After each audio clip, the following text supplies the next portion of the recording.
From every strand on the line of your reel, to the rods, to the anglers, to the lures on the end of your hook, let's talk about those big bass here on Co-Angler's Corner with your hosts, Rob Welch and John Stoudinger. Hi, how y'all are? Hey, Cajun Rob here with you, Miss Jenn Nolan, and Mr. John's a little under the weather tonight, so y'all keep him in your thoughts and prayers. But Miss Jenn, if you don't know, I mean, she's of course a Navy vet. Salute to you for your service. Also, Thanks, she's sir. a fishing guide, and I know she's been in all kind of tournaments. I know she been on quite a roll here on the end of the year here, on a bunch of championships and regionals. So, but anyway, Miss Jenn, if you want to, the few folks that don't know you, I'll let you introduce yourself. Yeah, my name is Jenn Nolan. I've been fishing my entire life. I can't remember ever not fishing, but about going on almost 10 years now. Just life change, going through career change and a whole lot of change. And I found myself fishing a lot more. Then I found out you could do tournaments and that you didn't have to have sponsors. You just had to be able to put your little $40 up. And then I found out about the ones you got to put $100 up. And then I found out the ones you got to put, a little bit more than that up.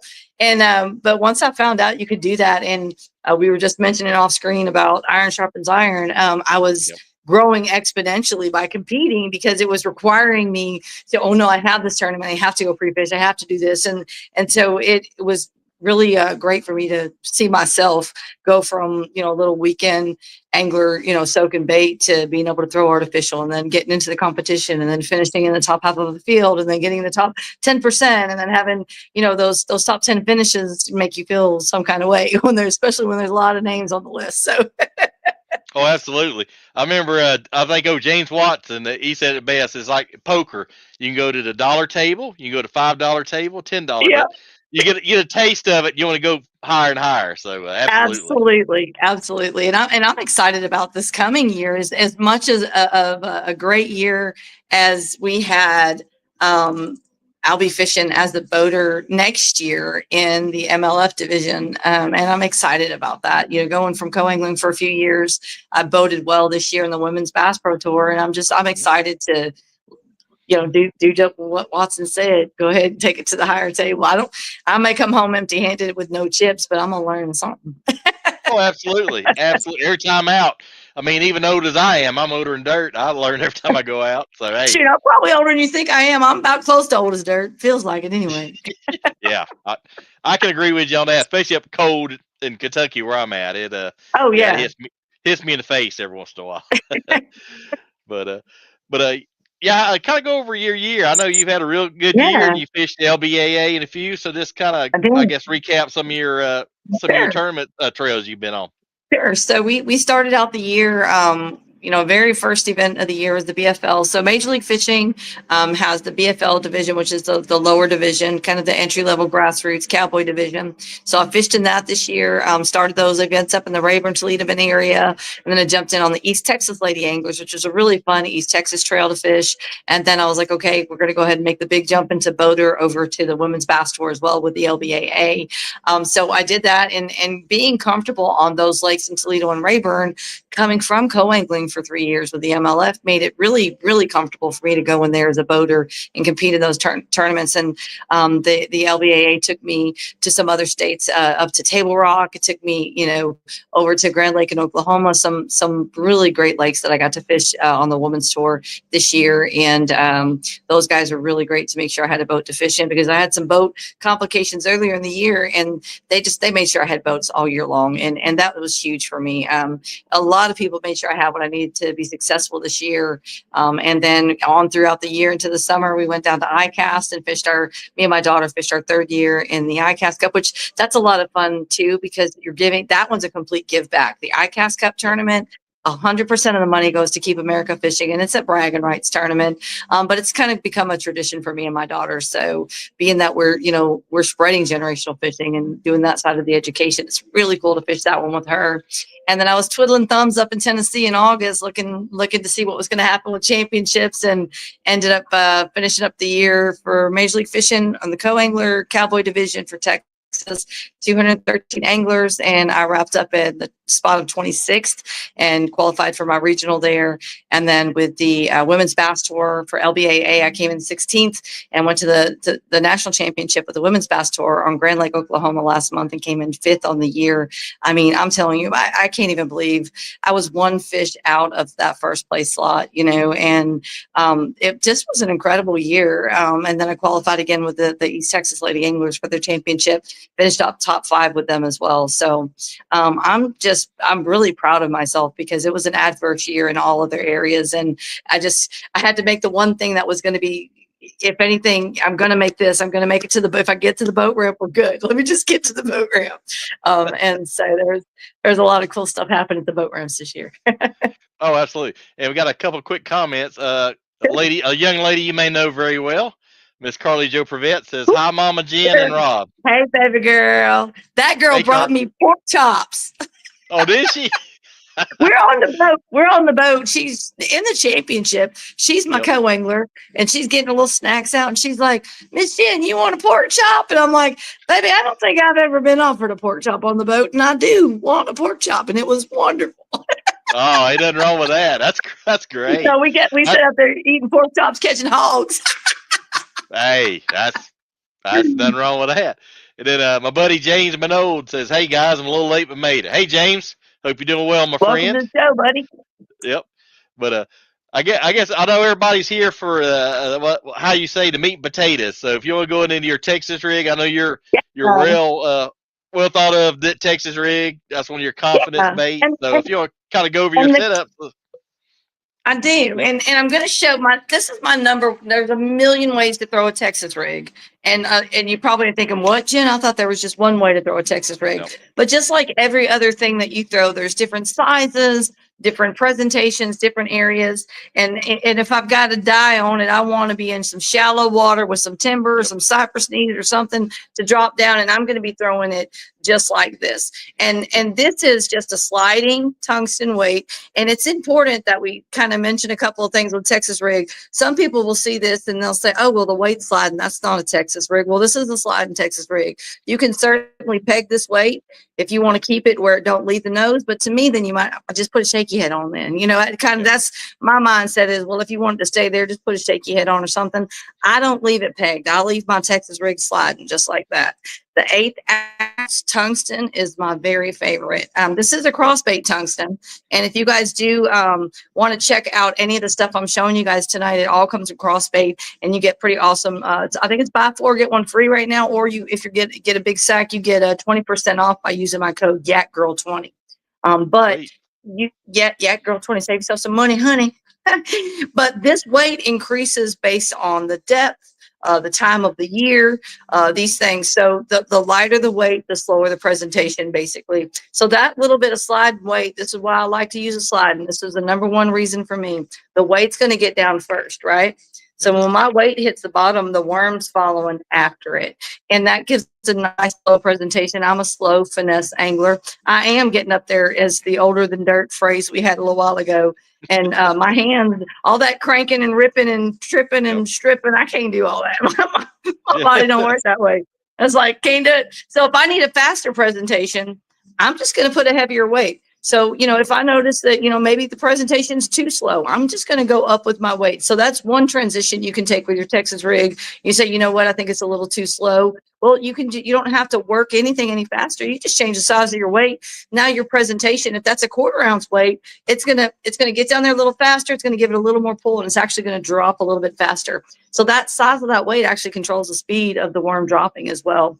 And, some people have their opinions on when they think of fish strikes, and you can listen to all the Bass University stuff you want to.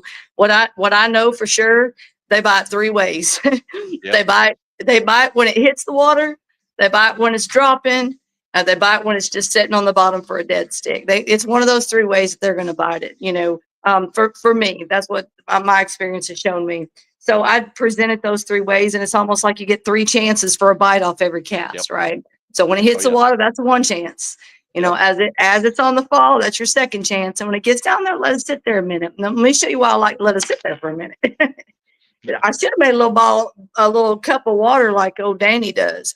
But when it gets down to the bottom and it does catch up, if it's sitting away from itself, when I start to drag, that weight is going to catch up to the head. And so if you're slow dragging it across the bottom, you're going to get to create that little bit of a worm effect. And that little bit of weight moving, it's going to dust up the bottom just a little bit, because you don't want that fish to be able to see every single thing. So that weight ahead, again, it's letting that little bit of movement move stuff out of the way.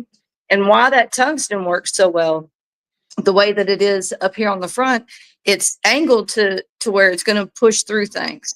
You know, if you were to put this weight on backwards and you've got the back end out, that ain't going to work. It's going to get hung up and everything. But that's the cool thing about the way these bullet weights are made, is they'll just slide through anything. So it is just such a versatile thing that you can use from a point to a pocket. And I'll literally fish this anywhere. If I'm in 25 foot of water, I'm just going to throw it on a Carolina rig. You throw your Carolina rig and work it the same way as your Texas rig. So, and somebody might be like, well, then that's a Carolina rig, Jen. It is a Carolina rig, but it's giving me that exact same presentation if I'm in deep water.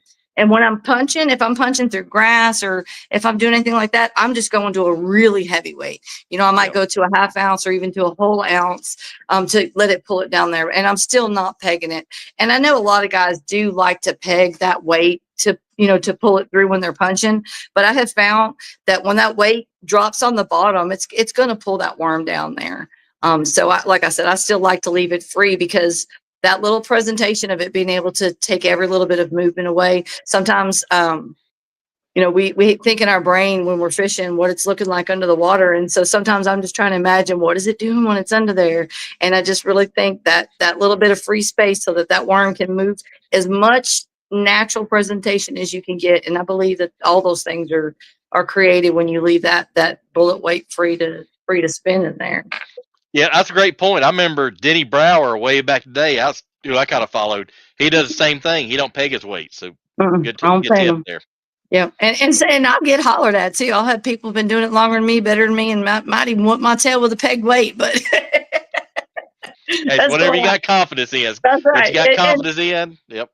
Yep. And if you notice how I just pulled my worm out, but I also, when I throw my Texas rig, the way that I hook my worm on, although the Texas rig part is 100% talking about the way our weight is on there, but you have the other things to factor in. Which hook are you using? I personally love the 3/0 worm hook, wide gap. This is my favorite one.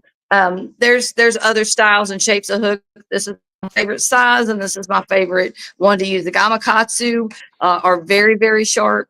I like that. And I also encourage people to leave. If you see a little bit of the end back here, can you see how there's a little bit of worm left over the top?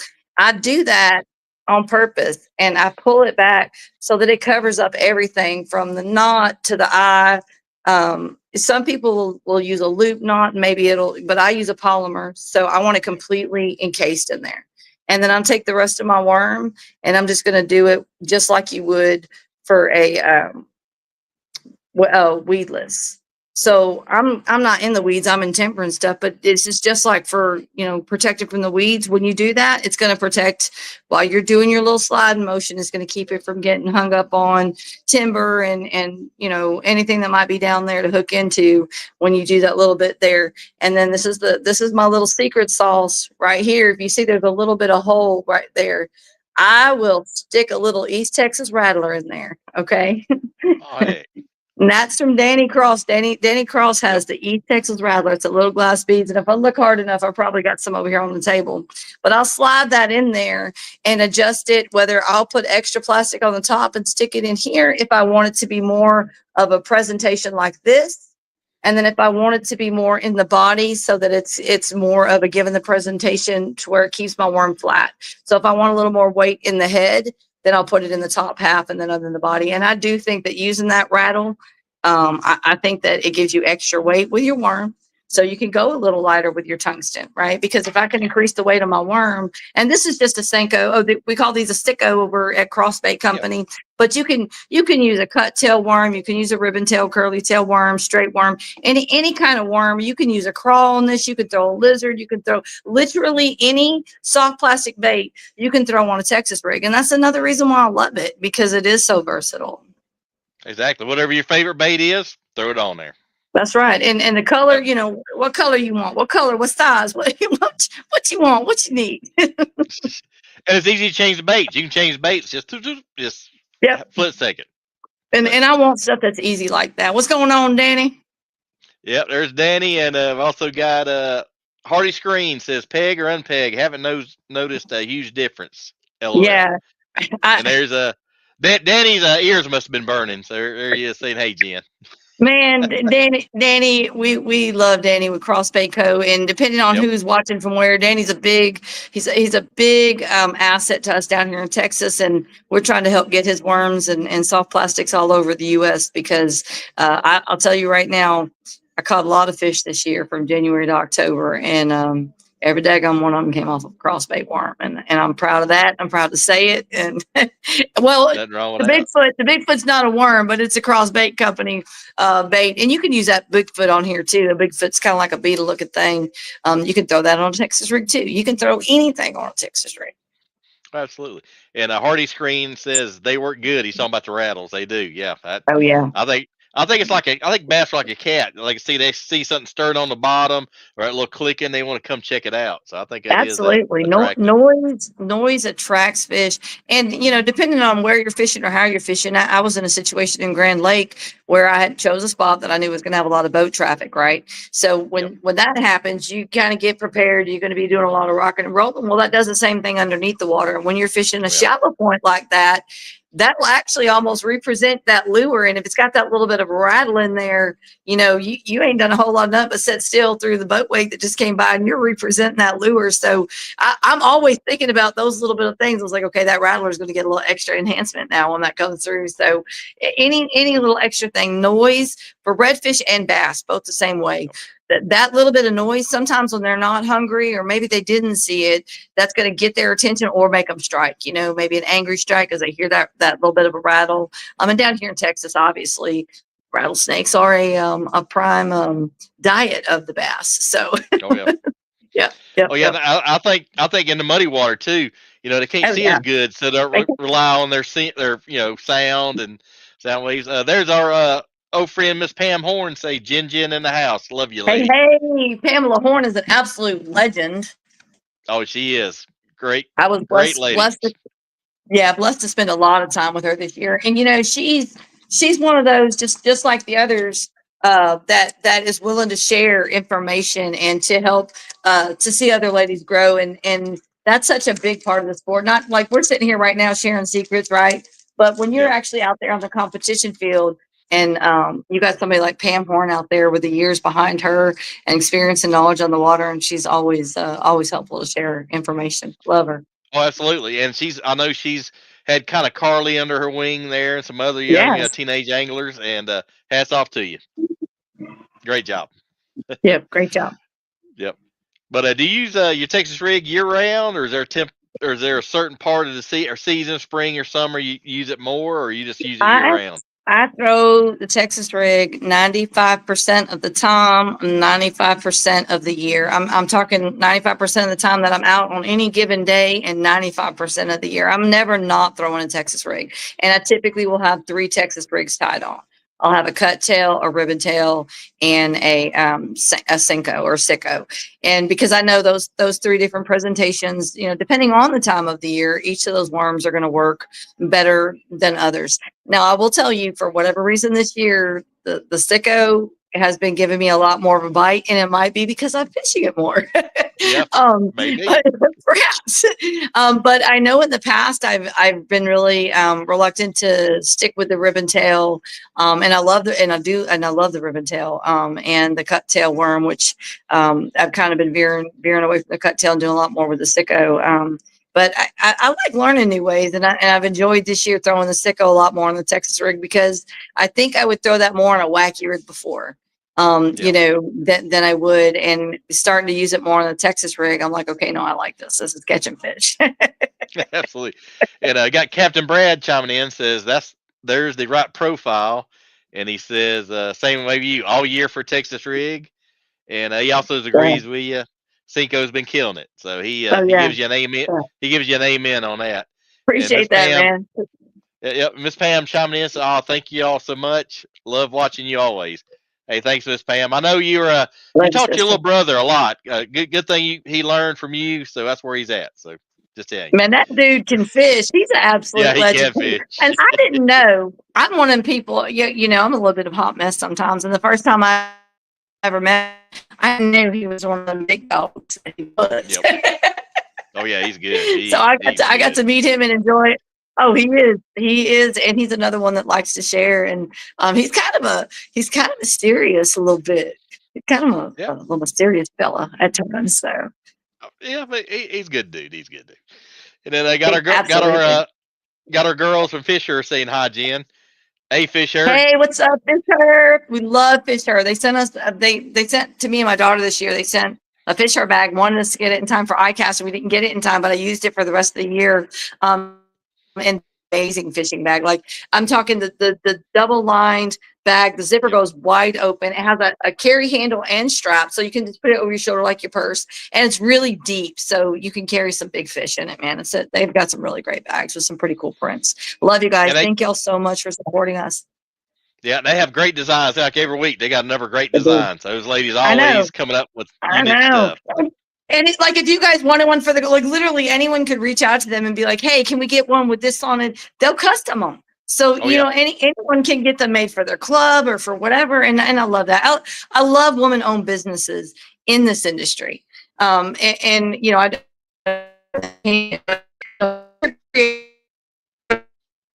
for sure. It's not. It certainly makes us feel a type of way, and Fisher does a great job of being woman-owned business to offer products for everyone, but to have that stuff that's geared toward women is pretty cool. Oh yeah, they definitely found their niche. I mean, they did. A little over a year now they've been in business, and they found their niche. But I'm gonna have them create me a jersey for next year. So definitely. Heck yeah, and, that's awesome. Yep, and they say we love you guys. Appreciate all you do for lady anglers. Hey, no problem. We appreciate you guys, but I know they're going to be at East Tennessee Fishing Show, so I'm definitely going to put them up there. Yep. And hopefully I can see you at ICAST. I may go to ICAST next year. I will be there, buddy, and find me, or what would be really cool is to meet up at one of the booths or something and go live from the show. That's what we need to do. We need to do that. Yeah. Well, if I'm there, I'll be in a booth. So work hadn't said who's going, who's not. So I got stuck at work. I heard it was a good time though. Everybody had a good time. So. Oh man, it is always a good time. And then Fisher, they got me a bikini. They said your bikini is coming, Rob. I gotta get my bikini shape. So just hold on to it for me. Yeah, I'd put up some money to see that one. Hey, I'm about to do a charity thing. Hey, I'd do it at least for a day. At least for one day. So hey, you done probably started some wheels turning. We're gonna have to figure this out. Oh yeah, absolutely. But you went through your lure. Now what's your favorite rod and line and reel? What's your favorite setup? You're going to be amazed at this. And I think it's because of my kayak background. And it doesn't have to be a particular brand as far on the rod. I do like custom builds. I like medium light rods with fast action. And I think it's because I am a finesse worm angler. I am learning that a more medium to heavy rod is better for hook setting, but 6'6" to 6'9", that's my sweet spot. 6'6" to 6'9". Medium light, fast action, on a really good built rod, whether it be carbon fiber. I really do love the carbon fiber rods, and then low profile reel. The Avogadro Steel Black Max is still that's actually what's right here on my table. The Black Max is I just like things that are affordable and great products, because a lot of my followers, they can't go drop $600 on a combo, Yep. And Now the Revo Beast, when I'm dealing with big fish, especially if I'm skirting around red fishing or messing with some big bass or whatever, that Revo Beast is my favorite reel. And then the Revo Rocket right there next to it. I am an Ava Garcia fan. I do love their products and longevity of the company, and it's a traditional, to me, it's a traditional product for fishing. As Ava Garcia goes in the bucket the same as the worms do, kind of thing. So they've got a great product for a great value. You're going to be able to be successful with a Black Max. You can go get a Black Max combo for $69 at Walmart, and you've got probably a 6'9" or 7-foot rod, maybe a medium. Grab it off the shelf and go, and you're going to have a successful time. And that rod reel is going to last you a while. I like the shorter rods like that. I'm just starting to kayak, and the shorter rods get you more accuracy. So I like a little shorter rod like that. They do. They give you more accuracy, and I just don't want that. That extra bit of rod is a lot for me to manage. And I think also when I went from being a kayaker to being a co-angler, having maybe a 7.5, 8 foot rod, there's only so much room on the boat. Yep. And being on the back of the boat, between having maybe power poles or having the light pole up or whatever different things may be around, and I don't want anything to hit anything. So that shorter rod, it's also gives you less things to glide into. Well, see, that's funny. I'm going opposite. I'm going co-angler to kayak, so I'm going opposite what you go. Yeah, you are. Yeah, so you it's kind are. of funny, but that's funny. Yeah, that shorter rod, that's the ticket for me. Now, if I'm going to be Carolina rigging out in some really deep water, I might prefer like a 7'10" rod, or if I'm frogging, I'll use like a 7'10", very specific for that type of thing. But if I'm finesse fishing with my Texas rig, which is what I'm doing 95% of the time, and I'm probably like 99%. Yep. I've got that 6'6" to 6'9" medium light. I'm trying to push myself to more medium, but. Yep, got the right tool for the job. I see it. Yeah.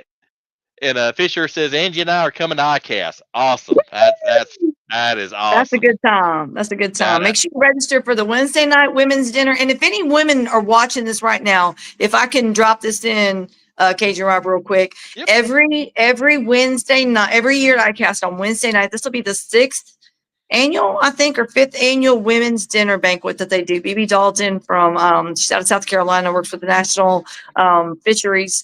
They do a huge dinner banquet for the women, and it's free. You just got to register for it. Tickets usually go up around May, so I'll tag you guys in and let you know when that pops out too. And then on that Thursday morning, it'll be the 3rd annual breakfast for the ladies that the Recreational Boat and Fishing Foundation does. It gives us a lot of support and a lot of information to help us be successful in the industry, and it's really something geared toward women. It's pretty awesome. Those are two great things that if you're a woman coming to ICAST, you want to make sure you put that on your agenda. Oh, absolutely. Yeah. And Fisher says, Fisher has a giveaway. Check out the Fisher Rod by Fish Sticks Custom. I know they got some rods out, and I think so. Check them out. They do a good job on that. And, Captain Brad. Yep, Captain Brad says Abu Garcia for sure. If you're a beginner, great rod, reels and rods. Yep, and a great price point. So. Yeah, and actually growing that, with talking about price points, there are all these companies are amazing and they're great and they're wonderful. But he made such a great point that especially for a beginner, because if you invest too much and then you're not successful and then you've got a bad taste in your mouth because you spent $300 for this Shimano DC and whatever, and you never even learned how to throw a bait caster first or whatever. So I do like that also. It's an affordable product that works well, so you can feel successful. And then of course, as you invest more, maybe you're going to get a more expensive combo or something like that. But definitely for the beginner, man, it's the product for it. And I wanted to mention about that medium light rod. I do find myself missing a lot of hook sets because I don't catch up to my slack in enough time with that it's almost too much on that medium light. It gives just a little too much sometimes, and that little bit of second on the give, I'll miss a hook set. So if you're listening and you're wanting to make good notes, don't be like me and be stubborn with that medium light. Go ahead and get the medium or the medium heavy. Oh yeah. And a good thing on wormfish, I know, like when I first started out, they'll grab the worm and they'll it's like, oh, my line's moving. Oh yeah. So they will hold on that worm long. Yeah. They will hold on for it. Yep. They will. Oh yeah. They will. And never even have the hook near their mouth. And you're like, you got them all. And sometimes, those bass have their mouths are strong, especially when it's not summertime. Sometimes their mouths get real soft in the summer. But in the winter months and fall months, they got a hold of that worm and you're on for the fight and you think you got them. No, they're not on. So Mo fishing partners say, I had one on a worm and he was going around. He says, "Are you walking the dog? Or what are you doing here?" Oh, okay. Waiting on him to take that second bite. He was watching my line better than I was. So, I learned a lot from him. But, and then Fisher says, their rod is a 610 with a shortened handle specifically for a lady's build and absolutely awesome. Sounds like a great kayak rod as well. It really is. And FX is building those rods. So Douglas is building those, and that's an American-made rod too. And I wanted to point that out. American-made means a lot to me. Same with Crossbait. Danny's pouring those down here in Texas. But I'm glad you mentioned the end. I do prefer a split grip.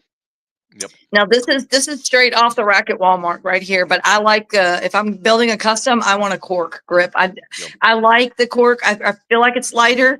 I don't know how to explain it, but these kind of get slimy to me sometimes, and I feel a little slippery, and that doesn't happen to me with the cork. So I do prefer the cork over the foam, but I like the short split grip too. And I think again that comes back from being a kayaker. I'm a side caster, all of those things. And when you're side casting, that's how it sits in my hand and in my wrist. And that way I can feel the back here, and then I can, everything fits perfectly right for me like this. Yep. And it seems like a cork lasts longer. I think it's a better quality and it lasts a lot longer. Yeah, well. I'm a fan for sure. Yep. And then Fisher's got a quick question on iCast. Is there parking for my boat at the facility holding iCast? No, you would have to, if you wanted to bring your boat and have it on display, you could probably arrange that in advance with the ACA and maybe get it on display up in the front. But parking is very hectic at iCast. So you would want to find alternate parking for sure. Okay, good tip. And Fisher also says ours is a split grip as well. So there you go. Yeah, love that split grip, man. Yeah, especially when you're like doing a long cast, you hold it, heave ho it. So it's pretty good. But now your line, are you on fluorocarbon or like you have a certain size you kind of start with and go up and down from there? Absolutely. I have been taught a new lesson about my fluorocarbon. Now I like to use braid on the back end, and I'll use a fluorocarbon leader. And I prefer 17 down to 14. And again, my redfish background makes me think I need stronger line. What I learned is like Table Rock and some of these really, really clear lakes. I'm used to this muddy water in Texas with stumps and timber, and I need that 14, 17 pound. And I do use the Berkeley Vanish and the Berkeley Big Game, the very, very abrasion resistant. And so that is what I like. I definitely have a preference of that. And I use about a 20 to 30 pound braid for my backing. And with those clear lakes, though, I did drop down to 12 pound this year. And the guys were telling me go 8 to 10, but I know that I'm too rough and tumble, and I'm horsing fish. So I'm not going to go that shallow. Go that light on the line. But I would definitely recommend, if you're going to be in some clear water, maybe drop it down to 12. But 14 to 17 is my magic number that I like for fluoro. I don't like mono. I don't use it for anything ever, unless we maybe got some free donated to us for our kids, program or something. We throw on some spinning reels. But fluorocarbon is it for me. I'm not sponsored by any. Other than Danny with Cross Baits, I'm not really sponsored by these companies. I know what I like and I know what I use. I've been using the Berkeley Vanish since it came out. And Big Game, Big Game's probably been around about as long as I have. So. Oh yeah, that's why I started out when I was a kid. So it is, and everywhere. It's everywhere. Yeah. So that's and then I think it's the Trilene comes in the gold box, but Berkeley is again, that's in the pure fishing family over there with Alba Garcia, and those are my two things. The Alba Garcias and the Berkeley lines of products have been just amazing products for me. I've not had failure. When I quit using something, it's because it gave me a failure at a bad time, and I'm like, I'm never using that again. Yep, I've had it happen. And in a tournament, I've had it happen. I was like, I'm not using that again. So That's never like I'm like, don't tell everybody else. I was like, no, I'm telling everybody. oh yeah, yeah. You want to, you want to. Oh You yeah, want to, but don't. yeah, And that's a side note. If you ever want to say the bad stuff, just don't call me. We'll talk yep. about it offline. Just don't say it. There you go. And Captain Brad says, if not, I have a spot to park pending how big it is. There you go. So you may Okay. have a Okay. backup Cool. plan there. So there you Awesome. go. And then got a GLF, Girls Love Fishing. Hey GLF. GLF. So that's actually the same. That's the same lady that owns MLF. I just went out on my porch yesterday, and there was just a random box on the patio. She must have known a cold front was coming through Texas last night, and I surely got to wear it today. I was very excited about that. My mom's love fishing. She must have ESPN, or I mean ESP, as I say. So. Hey, and y'all, that's another woman-owned company. They're out of Central Florida. We did a kids fish clinic, and we were teaching this Texas rig in person down there at Lakeland Fishing Outfitters, and we met there a couple of years ago. And her mom's love fishing gear is in that store. That's one of the Lee Fisher chain of stores in Florida. One of your bigger chains down there, and I'm proud of that girl. She's a mama. Her husband's a captain. They're out of Central Florida, and they've been a big help to us over the last couple of years. And she started the brand, and basically really in honor of her daughter. The story you'll have to have her on if you haven't had her on about her development of Moms Love Fishing and Girls Love Fishing. And I'll say let her have that story for Girls Love Fishing. But it was a church moment that Mom decided maybe this might get misinterpreted to something else, and so they had to. They came up with a new logo. I understand that. But they got some great product, incredible stuff. I've been wearing the same apparel for a couple of years now, and they're made really, really well, and we love both their salt and freshwater lines. Awesome, can't beat that. No, and great place. I mean, Florida, that's fishing year round down there, so that's perfect. Well, we're so far down here. I would say where we're at in Texas it's similar because we're down close to Corpus. So it's a very similar climate to what you have. We spent a lot of time, like we're almost all year last year down in Central Florida, and the southern part. And you do get that opportunity both to freshwater and saltwater fish year round, and it's pretty cool. Yeah, that's where I was born and raised, South Mississippi. I'd go one weekend to saltwater in the Gulf and then freshwater, so we was back and forth. But that is great. It's good stuff. Can't beat that. Good stuff. There you go. But what is your personal best on Texas rig if you know off top of your head? It's 812. It came out of Lake Roy last year. 8 pounds 12 ounces on a Texas rigs, and I was throwing a 7'10" rod. I was chunking it way out there. I was on the bank. I was actually bank fishing, and I was on Lake Roy, maybe 15 minutes from where Old Girls Love Fishing is made. They had actually fished with me that week. They may have been fishing with me earlier that day, and we found a spot that was just hammering fish. And about midnight on a full moon, I stayed fishing that night, and I threw that old Texas rig. I switched up to a 1/4 ounce because I was fishing in about a 25-foot hole, and I cast it out there. And that whole catch is live on TikTok. I had to bleep a bunch of bleeps because at midnight, and I was on vacation, and I might have been enjoying my free time. Oh yeah, I understand. So I wasn't thinking about the fact that there was a camera rolling, and there were definitely words coming out of my mouth as she got closer to the bank. Uh-oh. So I had to kind of cut and.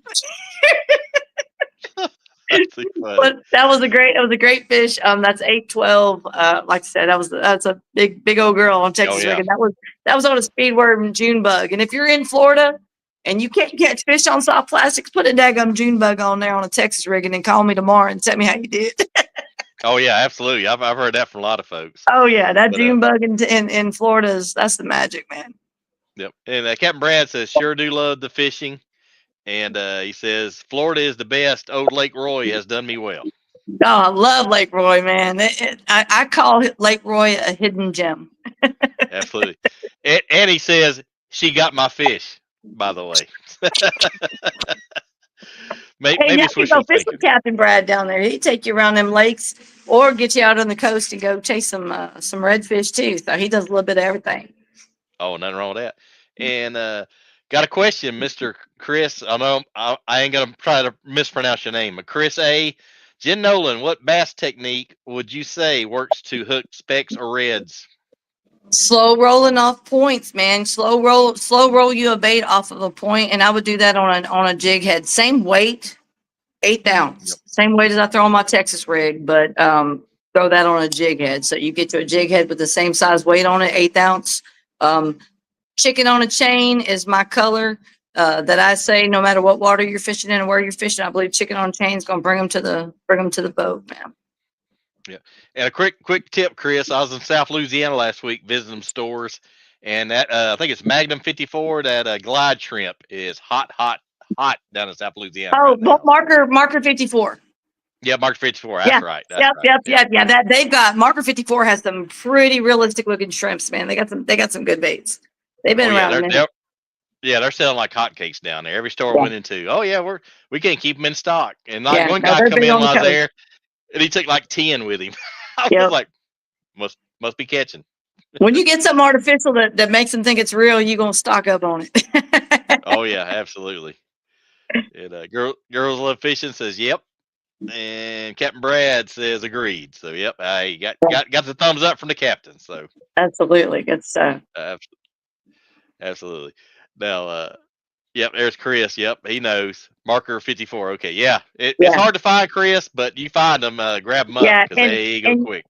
You can run those shrimps, Chris. Also, I would say my second is having two different ways to run that rattle in there. So you can put a rattle, like just one of them little pink rattles you can buy at any store that sells tackle has those little rattles. You put that rattle on and then tie the rest of your leader on, so that rattle goes in the place where like a Carolina rig would have went, or you put a popping cork right there. So you run that shrimp either with that rattle off of your leader if you want to fish on the bottom, or free line, and then if you want to make a little bit, if it's real windy or if they're up in the grass, if the tide's really high and they're up in and they get up in the grass. I'm telling you, like up in it, that popping cork will bring them out. So, yeah. Oh, yeah, absolutely.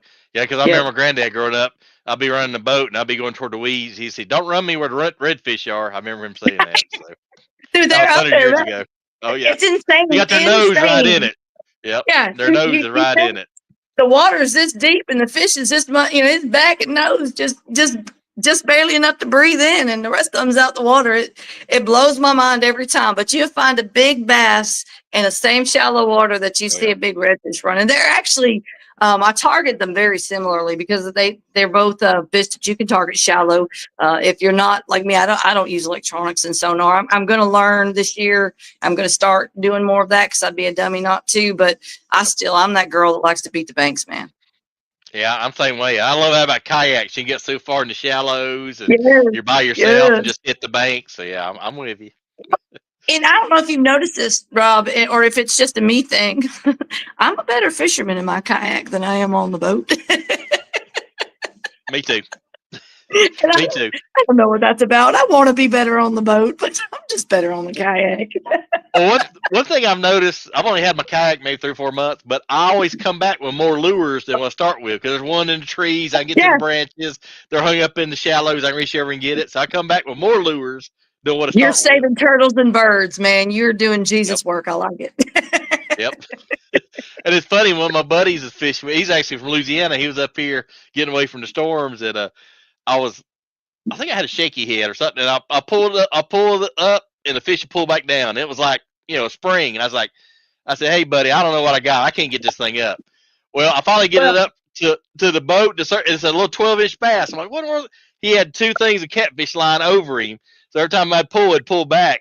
So I cut the lines and pulled it up, threw it away. So well, some of those little guys, some of those little studs, man, they think they're somebody. I've had plenty, especially if it's a spot. I don't know if that 12-incher was a spotted bass. I'd venture to say he might have been. Those spots hit like hammer, and they fight like they're somebody. I pulled plenty of them, or you get a little grass on there, and you think you got a whole monster, and you got a little baby in there. Absolutely.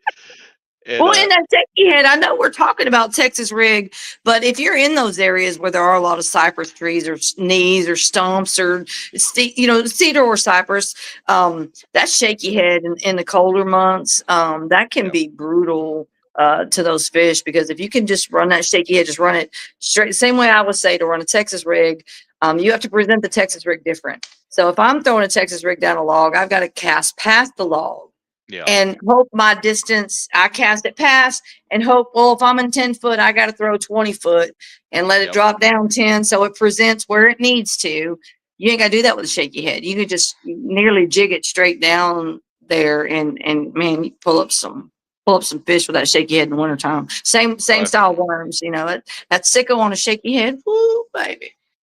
Yeah, I had I think a BFL, super tournament. Now it's 46 in points, one spot from 45th, making a regional. Yeah. And last of the day, I put a Cinco in my shaky head, and it was 40 degrees. And there's a little stick, one stick up in this creek. Threw that there, spot got it. I think it's like a little 12.5, 13-inch spot. Got me to the regional. Made it one spot on that one fish. I kissed that fish. Those 1-pounders, if people could understand it's such a numbers game, to make that top 45. I made my top 45 twice in the 3 years I fished it. In the second year, I went and fished another division over in Florida, thinking I could go do some big stuff, and then Florida boys sent me back to Texas crying. But anyway, play over there. They catch big fish over there. I wasn't ready. But it's, if you can get those 5 fish, even if that 5th fish is a pounder, don't be too prideful. If anyone's watching this is thinking about getting into tournament fishing, a Texas rig will absolutely cash you a check, because you can go look at my standings, and I did every bit of it on Texas rig with a worm. But you show up, and showing up is 50% of your year. If you show up to every single event, then when you get out there on the boat, bring in whatever you got. You're almost there, so much of the game is really just showing up and not being too prideful to bring that some of those guys I ain't bringing that little shoot, I'm bringing him up there.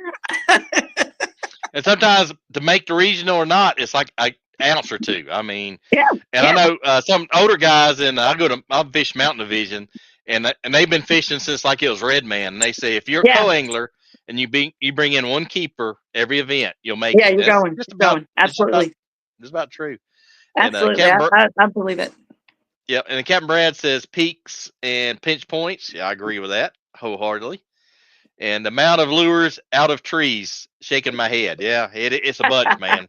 Now I found some like brand new stuff like that right out of the box, but it's funny.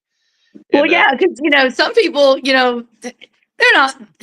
I can't even tell you the amount of times that I felt a log pulling back, Yep. And then that one log that pulled back on 50 people, you got 50 lures stuck down that thing. You come across it on the kayak on a low tide, or it got washed up to the bank. That's a whole treasure. Yeah, exactly. Hey, that's what I'm talking about.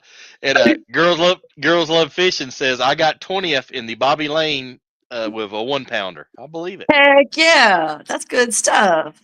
I've been on the High River. I've been on the High River in the BFL. I think I caught one keeper and almost cast a check within 2 spots, casting a check on one fish. So, yeah, you gotta bring that fish in there.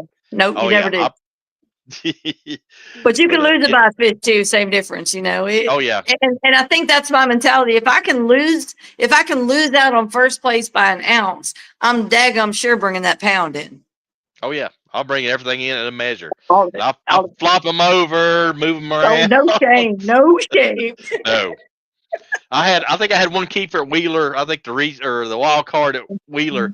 And this fish, I called it a zombie fish. It was all beat up, and it was 12, caught on a Ned rig, and I brought that thing in. I'm weighing that thing in. You go to the scale, buddy. And it's cool about those little fish. And this is something that I like to remind myself in. And when I'm targeting, when I'm using my Texas rig, I'm looking for those 3 P's, the points, the pocket, and the little back ponds. And that's where I like to find my fish. And if you're finding those schools of those little guys, 12 to 15s, I promise you there's a big female somewhere behind them.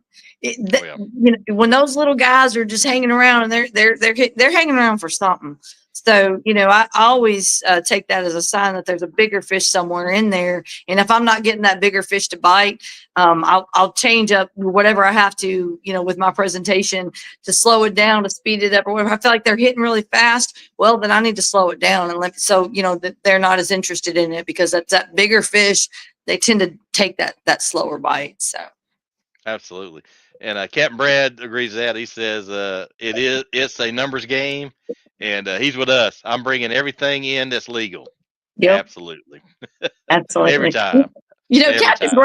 Captain Brad had an interesting time. One time we were fishing Texas rig down there in Florida, and I believe he was throwing a motor oil color, and I was probably throwing June bug. He's throwing motor oil, and I guarantee you he had a 10-pounder. But when he went to set that hook, that fish probably had a hold of that worm like we was talking about a minute ago, and the fish wasn't there no more. And Captain Brad kept going right off the dock into the water there, and we've got the video of the moment up to the hook set, and as he's coming out of the water. We might have to reshare that after a while. That was a good day.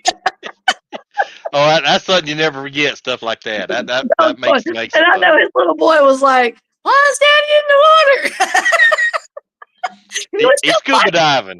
Well, the thing is, he was still fighting the fish for a minute. Like, he was still in the water, come up fighting. Oh. But apparently, like I said, it was one of those situations where he had the worm and didn't have the hook. And it was just like, yeah. Captain Brad says ended up swimming. LMDO. Yep, been there, man. I've been there. It was a good time. Good time. Yep. I've had one hit side of the boat and kind of be on top of the water, kind of disoriented, and go after it, and it always gets away. Hard to get them in their environment. I'll just say that. Sure, so, absolutely. Yeah, but it happens. What you gonna do? So, yep. But yeah, it's about 10 minutes till, and we appreciate you sharing all your secrets. And I know everybody I hope was taking notes, had their pencils sharpened. But you can replay it on Facebook or YouTube on the Co-Anglers Corner. And Miss Jenn, I'll ask you a quick question in honor of John, since he's not here. What is your favorite homemade cookie? My favorite homemade cookie has got to be the peanut butter cookie. There you go. That's classic. And with the crisscross with the sugar. You got to do the crisscross with the fork and the sugar. I have to have the whole complete package. Oh, absolutely. Absolutely. And Captain Brad says the adrenaline was running. Oh, yeah, man. I understand that fully. That's awesome. I'm going to go find that clip and reshare it. That'd be great. That's super reshare. I got to. Yeah, do that. I want to look at that. I'm going to do that. That'd be a trip. All right, cool. But anyway, toward the end of the show, we let you kind of highlight your sponsors and people you want to thank. So floor is yours, Miss Jenn. All righty.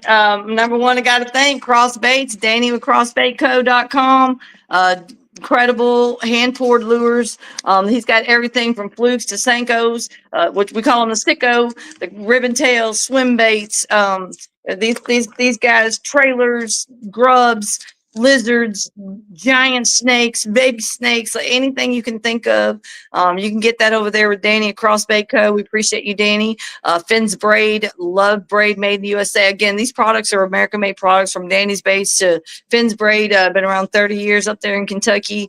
Not far from you up there. And Erlanger, Kentucky. They've been spinning braid for Americans for 30 years. So shout out to Finn's for keeping us taken care of this year. Fish Her, making sure that I've got what I need to get my fish to the scales. And Moms Love Fishing, you have been incredible, supporting me for the last couple of years. I'm sure I'm forgetting somebody, but those are my core four that have really been taking care of me this year and supporting and promoting what we have going on. If I'm forgetting somebody right off the top of my head, I love all of you. I could not be here doing this without the support. We've got some new partnerships coming up for 2025 that we won't be announcing just yet, but y'all be watching in January. It's going to be special for sure. Oh, Steve French and the folks, Travis up at the LBAA and the Women's Bass Tour. Steve got me permanently in a boat now, so I'll be running that 21 HP Triton with that Mercury 250. He made a way for me to make that my boat, and so I'm excited to have that to fish in next year. These are all things that I couldn't do without these people in my life. My husband stays home with the kiddos, so I can run the roads. He's probably my biggest financial supporter, my biggest spiritual advisor, my biggest emotional support, all of it. And I forget to thank him sometimes too. But it's been a good year, and hoping for a better one next year. Absolutely, and that really helps when you have somebody at home. Like my wife, she supports everything, but having home support from home like that is priceless. Yeah, I Words couldn't do it can't without it. explain it. Yeah, And if you exactly. look right behind me, you see all them trophies and stuff and all them that's all his. And he set all that aside so I could go chase some bass for a little bit, and I appreciate it. That's awesome. Hats off to him, man. That's Yep, awesome. it's good But stuff. oh yeah, absolutely. Well, we enjoyed having you, and thanks for all Yeah. the tips. And yeah, let us know in January, and if you get that video of your Oh, that's captain, happening. yeah, I'm gonna check that out. I'm definitely gonna check I that will out. tag you, sir. And prayers up for Outstanding. John. Hopefully he gets to feeling better. I missed him this evening. Enjoy him. Enjoy both y'all. And again, thank y'all for what y'all do. Y'all give a lot of women exposure the right way for the right reasons, and we all appreciate you for it. Absolutely, we enjoy it. I mean, all you ladies have been great. Just all class and great. Y'all can outfish me. I'll admit it. So I'll give you credit. A couple quick comments. Carly Joe says peanut butter is the best. She knows. And Oh yeah. Cat Brad says, "Dang it, LOL." So I think he's looking forward to the He video, knows it's going down. or He maybe knows that not, video's coming out. or maybe not. So, oh, but anyway, well, enjoyed having you on, and you congrats All right. on your great Thanks season, again. and we look forward to even bigger and better things from you next season. So, with That's that the plan, said, man. Just keep getting bigger and better. yeah, with that said, I thank everybody for tuning in now live and on the replays. And I said, everybody have thoughts and prayers up for John. Hope he gets feeling better. And anyway, thanks, guys. We're off tomorrow night because of Thanksgiving. I think Alvin on the TAOO is having a little video tomorrow. So if you want to tune in to that, check out Alvin. And with that, I know me and Miss Jen says everybody have a happy Thanksgiving and eat plenty of food, be happy, enjoy some time off. So thank y'all, and peace Appreciate out. y'all. All right, thank y'all. See ya.